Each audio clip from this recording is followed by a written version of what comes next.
ये मेरे पिताजी के द्वारा लिखित पहली पुस्तक है जो कुकरेल नदी पर लिखी गई, और इसमें मेरे परिवार का भी थोड़ा वर्णन है। और जो मैंने आपको सिक्का दिखाया था कुषाण काल का सोने का सिक्का, उसके बारे में भी इसमें वर्णन है।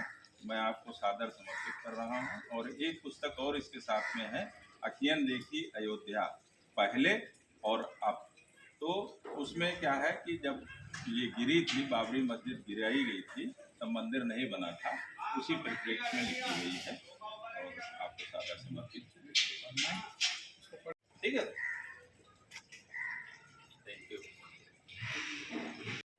मैं अनिल कुमार सिंह, प्रबंधक महाराणा प्रताप इंटर कॉलेज अस्थि, बक्शी का तालाब, लखनऊ, उत्तर प्रदेश से हूँ। मैं इस विद्यालय को देखने के साथ साथ कुकरेल नदी के पुनर्जीवन के लिए कार्य कर रहा हूँ।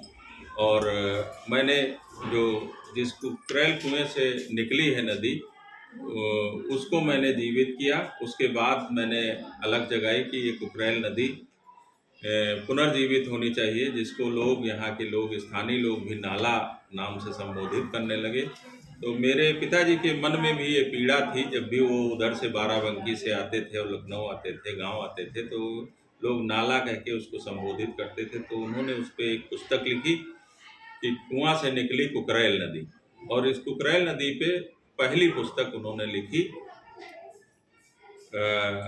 फिर तो मेरे मन में ये बात खटकती थी। मैं उनकी पुस्तक पढ़ी, मैंने कई बार पढ़ी। फिर उसको मैंने जो यहाँ के तत्कालीन मंत्री थे आवास विकास के, आशुतोष टंडन जी, उनको मैंने वो पुस्तक भेंट की। तो मंच पर एक सचिव स्तर के व्यक्ति ने कुकरेल नाला कहा, तो उन्होंने डांटा भी और उन्होंने इसको अपनी आस्था से जुड़ा हुआ एक संवाद भी उस समय सुनाया। उन्होंने कहा मेरे को भी कुत्ते ने काटा था, तो पिताजी ने हमारे कुकरेल नदी में नहाने के लिए भेजा था।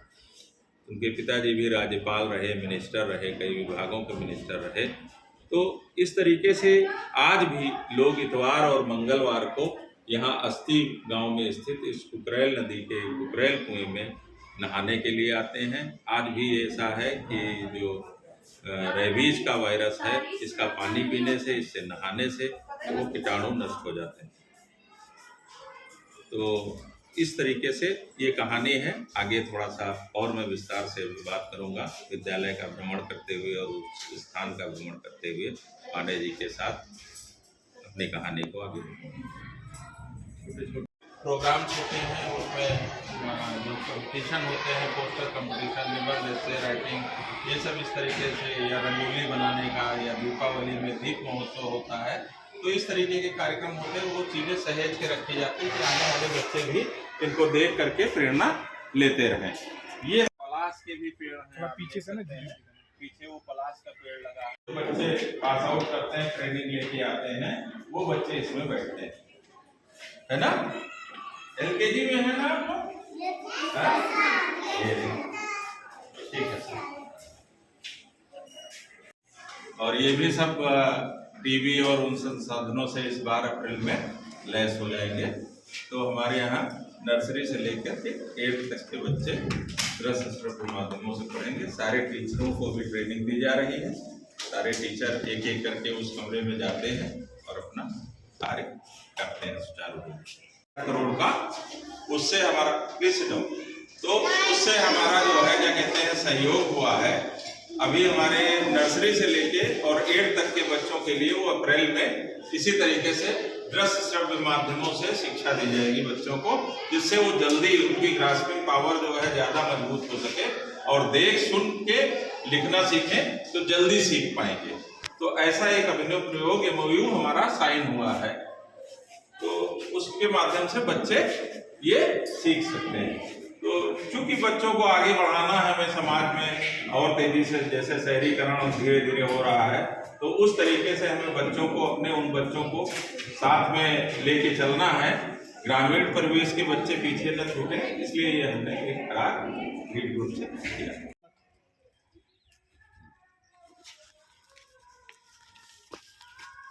संभल के दिखाना, पानी है इसमें। हेलो, जय गौ माता, जय नदी, आवाज गूंज रही है।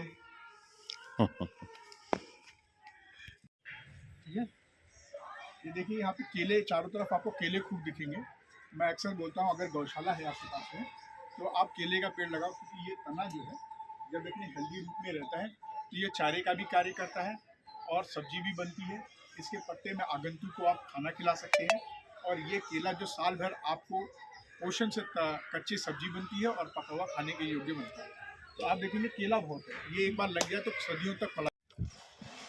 मैं यहाँ पर आप लोगों के माध्यम से और YouTube और विभिन्न चैनलों के माध्यम से सरकार को एक सुझाव देना चाहता हूँ कि जब कहीं किसी गांव में कोई विकास कार्य हो तो वहाँ पर अधिकारियों के द्वारा जब आते हैं सर्वे करने तो वो जरूर सरकार के पैसे का सही उपयोग हो सके, तो उसके लिए ग्राम के लोगों को 2-3 बार 4 बार जितनी बार हो सके इकट्ठा करके पहले उनकी राय जरूर ले लें, जिससे कि वहाँ का विकास कैसे हो। आप देख सकते हैं सामने जो तालाब है उसमें एक बूंद भी पानी नहीं है और करोड़ों रुपए सरकार के अपव्यय हो गए। इससे अच्छा तो जैसे पहले था वैसे ही अगर रहता तो कम से कम आज इस तालाब में इस सर्दी के मौसम में पानी दिखाई दे रहा होता, जो पशुओं और जीव जंतुओं पक्षियों के हमारे काम आता।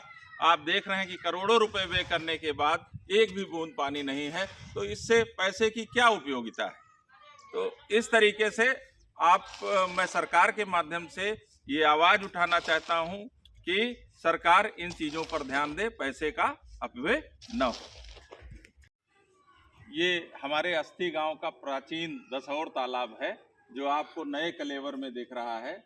हम लोगों का मानना है और हमारे पुरखे ऐसा बताते आए हैं कि ये जो अस्थि गांव है पहले इसका नाम हस्त प्रदेश हुआ करता था और ये द्रोणाचार्य जो महाभारत के एक प्रमुख किरदार थे, उनके बेटे अश्वत्थामा के लड़के राजा दसौर ने इस हस्त प्रदेश को बसाया था।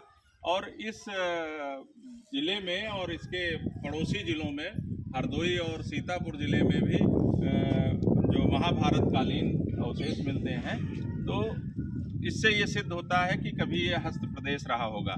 मेरे पीछे आप देख रहे हैं, इधर पहले घना जंगल हुआ करता था जिसका नाम अस्तल होता था, अब से 50 साल पहले, और हम लोग दिन में यहाँ पर निकल नहीं सकते थे। मेरे दाहिनी तरफ आप देख रहे हैं एक नीम का बहुत पुराना पेड़ है, उसी के नीचे मठिया बनी हुई है जहाँ पर राजा दसौर जी का मंदिर था। और अभी यहाँ पे कंकड़ेश्वर महादेव जी का स्थापना हो चुकी है और 2 साल से यहाँ पे सब पूजा अर्चना का कार्यक्रम जन सहयोग के माध्यम से हुआ है, जिसमें बहुत सारे ग्राम के लोगों ने और आसपास की जवार के लोगों ने अपना तन मन धन से सहयोग करके इस मंदिर की स्थापना की है। आप देख सकते हैं कि सरकारीकरण भी इस क्षेत्र का हो चुका है और अब ये गवर्नमेंट का ड्रीम प्रोजेक्ट है। आप सामने देख रहे हैं एक बहुत पुरानी लकड़ी पड़ी हुई है जो इस तालाब से निकली है। इसकी अभी जियोलॉजिकल सर्वे विभाग से जो है इसका वो होना है और ये 2 खंडों में है, एक नीचे पड़ी हुई है। इतना लंबे पेड़ किसी जमाने में होते रहे होंगे, यहाँ जंगल था जब, तो ऐसा मानना है। तो इस तरीके से ये एक बहुत पुरातन स्थल है। यहाँ पे एक मैंने अंगूठी भी पहन रखी है जो सोने के सिक्के की है, जो कुषाण काल के समय की है। आप उसका चित्र देख सकते हैं और इसका पुस्तक में वर्णन भी है, कुआं से निकली कुकरेल नदी। धन्यवाद।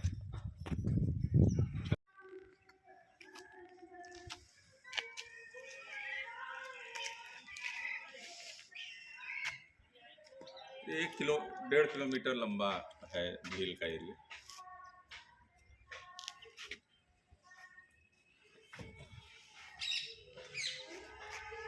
आप इसको अपने हिसाब से शॉर्ट आउट करके तब फिर भेजिएगा मुझे। ये सब जो है बाथरूम सब पिता जी का बनवाया हुआ था। दोस्तों नमस्कार। हाँ, हम इस वक्त आए हैं कुकरेल नदी के उद्गम स्थल पे और बड़ा आश्चर्य होगा इसको जानकर कि नदियों की परिभाषा में नदियों का उद्गम या तो हिमालय से होती है या किसी बड़े जल स्रोत से। आज हम एक विचित्र नदी है जिसके बारे में जो इसके भगीरथ हैं श्री अनिल सिंह जी, उनसे जानते हैं। ये कुकरेल नदी का उद्गम स्थल है जो कि ग्राम अस्थि बक्सी का तालाब तहसील लखनऊ जनपद में स्थित है। यहाँ से कुकरेल नदी प्रारंभ होती है।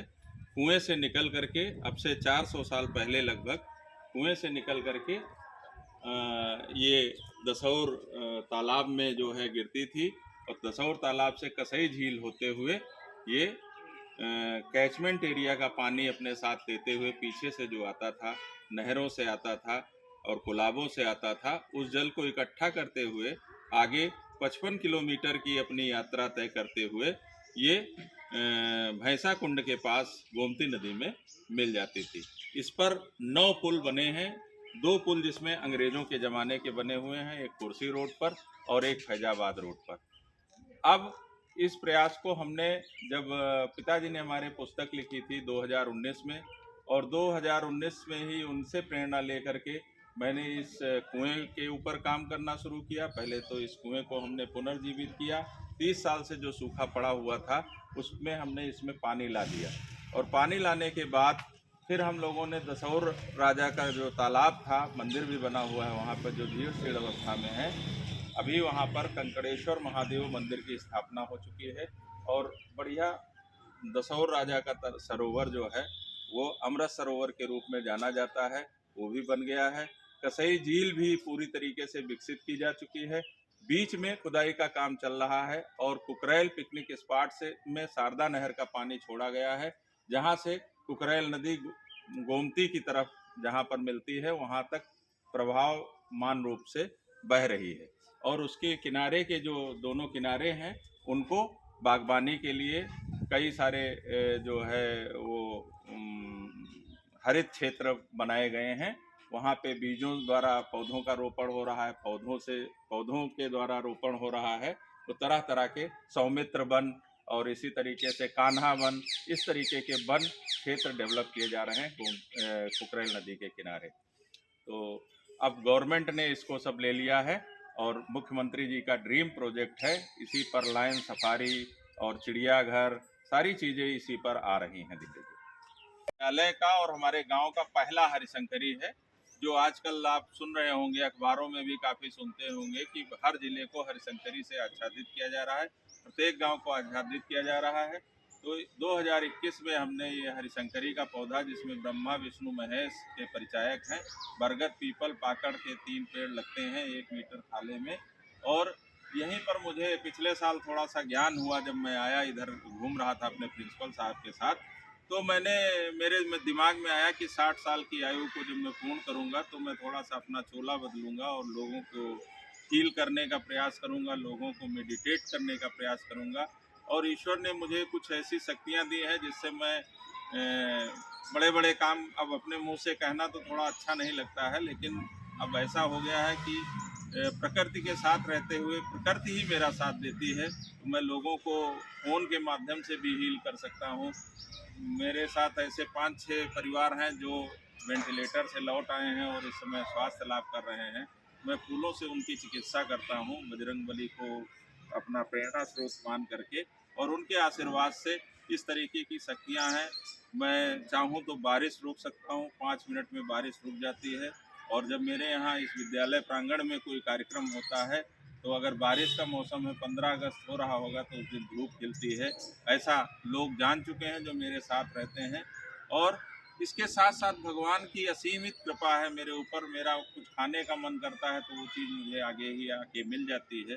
तो ऐसी भगवान की जो निधियाँ मुझको प्राप्त हुई हैं, मैं चाहता हूँ कि समाज के वर्गों के वो काम आएँ, लोगों के काम आएँ, लोगों की पीड़ा को हर पाएँ, ऐसा मेरा मानना है, और ऐसा मैं करने के लिए कृतसंकल्प। हमारे यहाँ विश्व पृथ्वी दिवस जो है 5 जून को जो होता है, वो हमारे यहाँ इन्हीं वृक्षों के नीचे बैठकर बच्चे और जो भी आते हैं अधिकारी लोग, वो इन्हीं वृक्षों के नीचे बैठ करके मनाते हैं। इन पेड़ों और पर्यावरण की जागरूकता की वजह से हमारे विद्यालय में आज तक न एसी लगा है और ना ही कोई कूलर है, सिर्फ पंखे की हवा रहती है, और पर्यावरण के हिसाब से और जो ऊष्मा है, जो ताप है, उसकी वजह से 5 से 7 डिग्री टेम्परेचर बाहर की अपेक्षा यहाँ पर कम रहता है। रही है, पिछले साल बोई गई थी गर्मियों में, और अभी भी इसमें फल आ रहे हैं। सर के यहाँ पे किचन गार्डन में है, ये स्कूल विद्यालय परिसर में है।